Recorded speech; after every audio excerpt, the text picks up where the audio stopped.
Hello guys, welcome to ఐజబస్. ఎన్నో రోజులుగానో ఎదురు చూస్తున్న అప్డేట్ అనేది వచ్చింది. సో టెట్ అభ్యర్థులకి ఇది శుభవార్త అనే చెప్పుకోవాలి. సో ఆ అప్డేట్ ఏంటంటే జనవరి 2 నుంచి టెట్ పరీక్షలు అనేది జరగబోతున్నాయి. సో 10 రోజుల పాటు ఈ ఆన్లైన్ పరీక్షలు అనేది నిర్వహించబోతున్నారన్నమాట. సో ఈ పూర్తి షెడ్యూల్ ను విడుదల చేసిన విద్యాశాఖ. ఇంకా చూసుకున్నట్లయితే ఉపాధ్యాయ అర్హత పరీక్ష టెట్ పూర్తి స్థాయి షెడ్యూల్ ని పాఠశాల విద్యాశాఖ బుధవారం విడుదల చేసింది.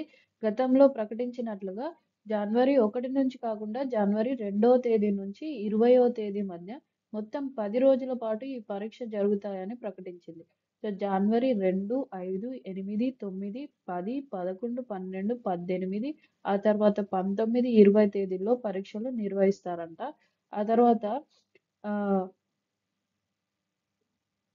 ఉదయం 9 గంటల నుంచి 11:30 గంటల వరకు, మళ్ళీ మధ్యాహ్నం 2 గంటల నుంచి 4:30 గంటల వరకు 2 విడతలుగా పరీక్షలు అనేది నిర్వహిస్తారు. సో జనవరి 2 నుంచి పేపర్ 2, 8వ తేదీ నుంచి పేపర్ 1 పరీక్షలు జరుగుతాయనని అభ్యర్థులకు ఈ కొత్త అప్డేట్ అనేది రావడం జరిగింది. సో పేపర్ 2 వచ్చేసి జనవరి 2, 5, 11, 12, 19, 20 తేదీలు 6 రోజులు జరుగుతాయి. ఆ తర్వాత పేపర్ 1 వచ్చేసి 1, 8, 9, 10, 18 4 రోజులు జరగనున్నాయి. సో ఇదే అన్నమాట ఈ కొత్త అప్డేట్. ఎవరెవరైతే ఎగ్జామ్ కి ప్రిపేర్ అవుతున్నారో టెట్ కి, so all the best for your exams.